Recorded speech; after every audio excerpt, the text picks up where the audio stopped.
revisar el tema de intercambio alveolar de gases del temario de fisiología bloque 2. Para esto primero debemos de saber que del aire que respiramos del medio ambiente se conoce como seco y para que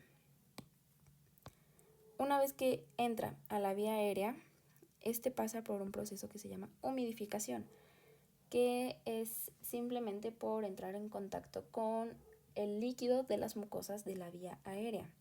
Entonces, una vez que entra en contacto con estas mucosas, se humidifica. Haciéndole un zoom a los pulmones y más específicamente hacia la unidad respiratoria o al lobulillo respiratorio, que es como también se conoce, podemos encontrar que está formado principalmente, desde arriba por bronquiolos, luego conductos alveolares y finalmente los saqueos alveolares, los cuales van a contener a los alveolos y estos van a tener su propia red capilar. Es importante tener presente que entre los dos pulmones se considera que existen un aproximado de 300 millones de alvéolos, esto pues en unos pulmones sanos, y que cada uno de ellos mide aproximadamente 0.2 milímetros de diámetro. Esto es de aproximadamente una superficie de 70 metros cuadrados, y si consideramos que la sangre total en los capilares pulmonares es de 60 a 140 mililitros,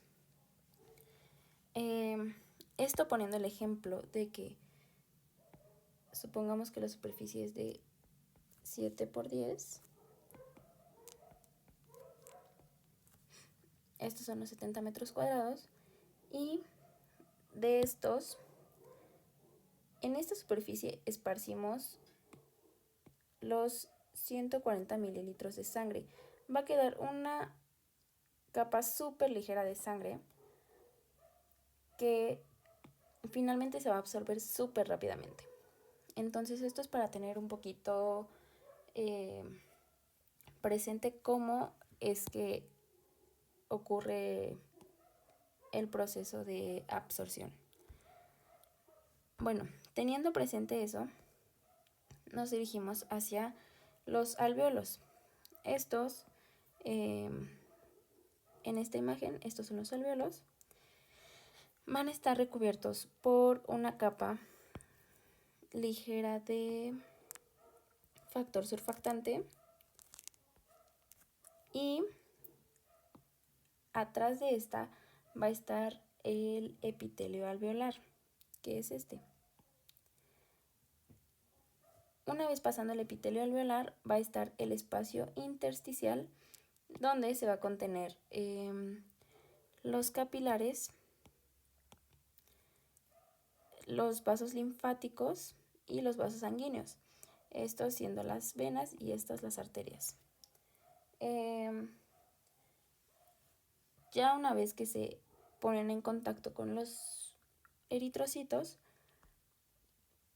se va a tener presente que también de este lado está la membrana basal capilar y el endotelio capilar. Para esto para comprender cómo es que se ocurre este intercambio de gases, debemos de conocer cuáles son los principales factores que afectan en la difusión de gases, ya sea de oxígeno,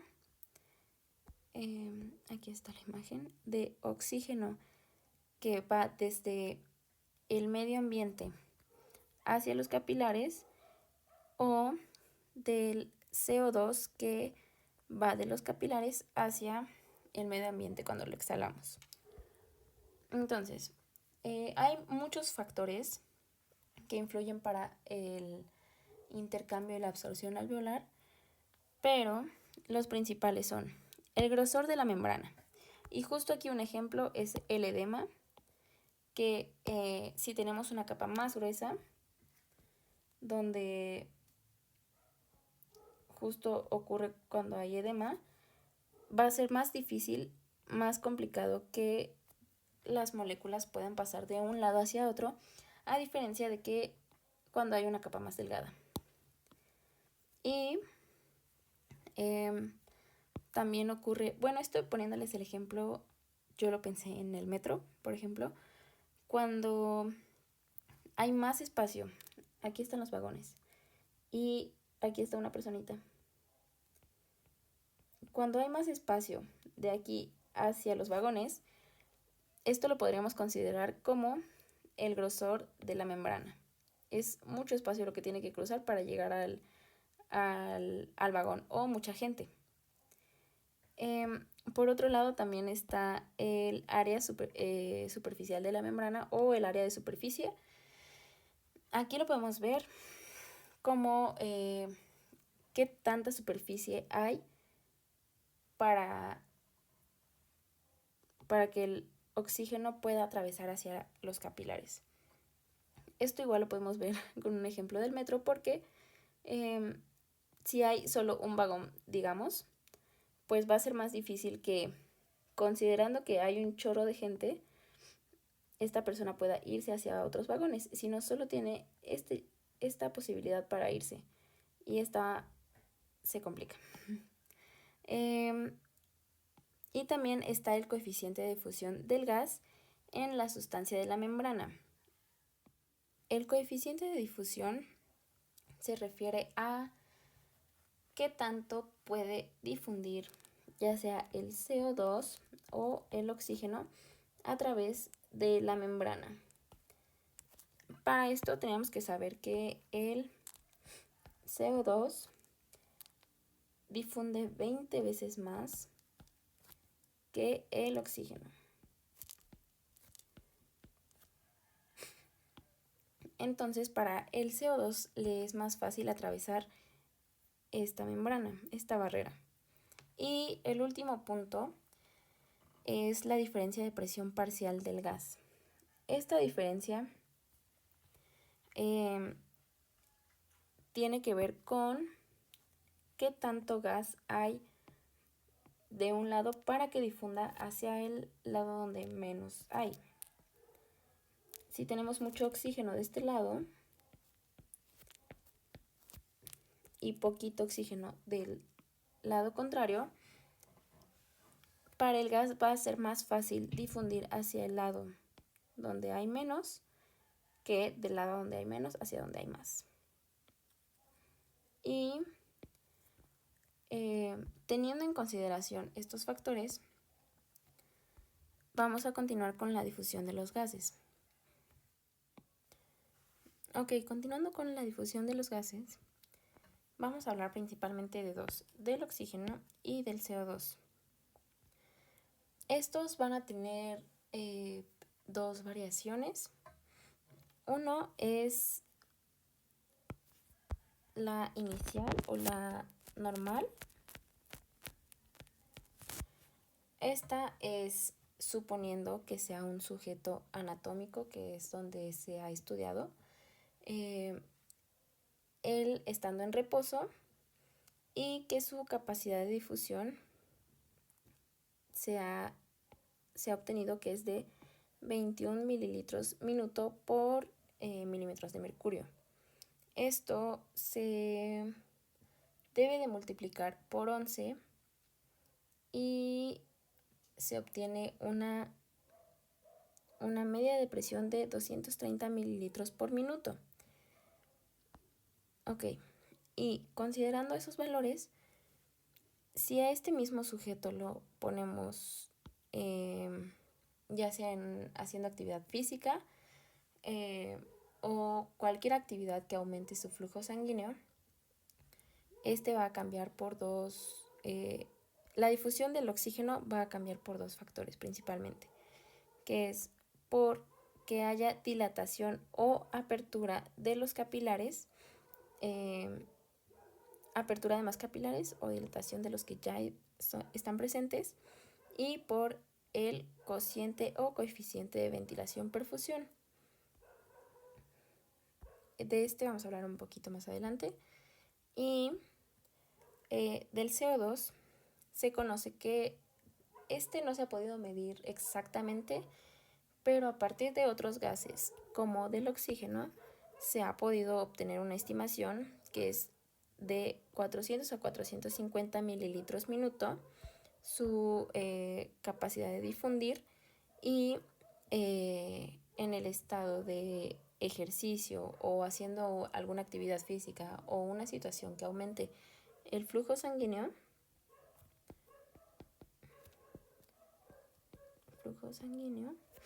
eh, que pues se explica más durante el ejercicio, este va a hacer que esta cantidad de 400 a 450 mililitros aumente a 1200, entre 1200 a 1300 mililitros. Y aquí hay una gráfica donde se ejemplifica el aproximado de el CO2, oxígeno y dióxido de carbono, que es el azul es realizando actividad física para los tres, y el rojo es en estado de reposo para los tres. Entonces aquí se puede ver cómo su coeficiente o su capacidad de difundir no es tan elevada a pesar de que se realice una actividad física, a diferencia del CO2. Esto por el metabolismo. Los valores para la difusión de los gases, el oxígeno, el CO2 o el monóxido de carbono, no es estático. Esto va a variar dependiendo de si estamos en reposo o no. Y considerando también los factores que influyen en la difusión de estos gases, debemos de evaluar cuál es el cociente o coeficiente de ventilación-perfusión. Este se utiliza, es un concepto cuantitativo que se utiliza para comprender cuando existe un desequilibrio entre en el intercambio gaseoso. Esto se determina por la ventilación alveolar y el flujo sanguíneo alveolar, que son justo de los componentes de la fórmula. Entonces, VA va a significar ventilación alveolar y la Q significa el flujo sanguíneo. Este cociente va a tener tres determinantes principales. Una, que es cuando el cociente BQ es igual a 0, otra cuando es normal y otra cuando es infinito. Entonces, ¿cómo se le hace para obtener una BQ o un coeficiente de ventilación-perfusión igual a 0? Pues es fácil, se determina a partir de BA que sea igual a 0. Esto teniendo presente que BA es la ventilación alveolar. Y si no tenemos una ventilación alveolar adecuada, justo como está aquí en la imagen, no va a haber pues intercambio gaseoso o un flujo sanguíneo que nutra o que le brinde oxígeno a los alvéolos. Entonces, por eso aquí menciona que hay una sangre venosa mixta. Aquí el movimiento puede ser el adecuado, la sangre puede seguir circulando como normalmente, pero no hay una ventilación adecuada. Entonces, mientras no llegue el oxígeno desde el medio ambiente o desde la parte externa del organismo, pues no va a haber más oxígeno que se tenga que recambiar a CO2 en este proceso. Y pues bueno, en el escenario donde todo esto o donde el coeficiente ventilación-perfusión es normal, que este va a ser con estos valores, pues aquí vamos a tener el ejemplo de que la ventilación alveolar va a ser adecuada y el flujo sanguíneo igual va a ser adecuado. Van a estar ambos en movimiento, lo que va a permitir que el CO2 y el oxígeno tengan sus intercambios adecuados y que fluyan hacia los espacios donde los dirige su gradiente de concentración. Para el escenario donde dQ es infinito, aquí está determinado por Q igual a 0.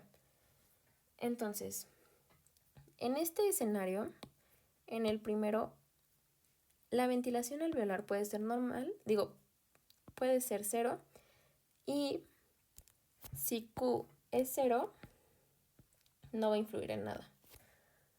Pero en este escenario, si Q es igual a 0, lo que ya no importa es la ventilación alveolar, porque el que va a determinar el coeficiente y que este sea infinito va a ser el flujo sanguíneo.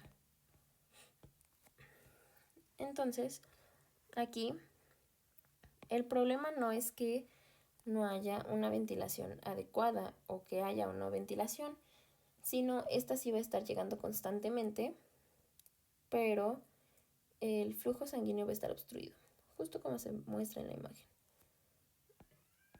En cualquier punto puede estar obstruido y esto puede causar que no haya, como en cualquiera de los dos escenarios, no hay intercambio gaseoso.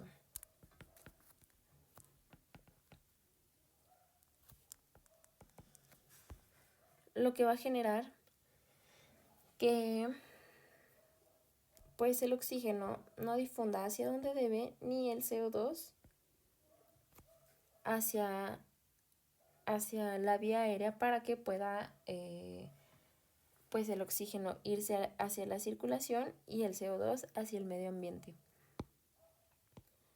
Y eso es todo sobre el intercambio alveolar de gases.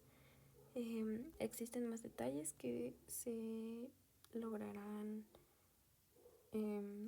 comentar más adelante, y existen otros detalles como los factores que afectan a la difusión que se platicaron en videos anteriores.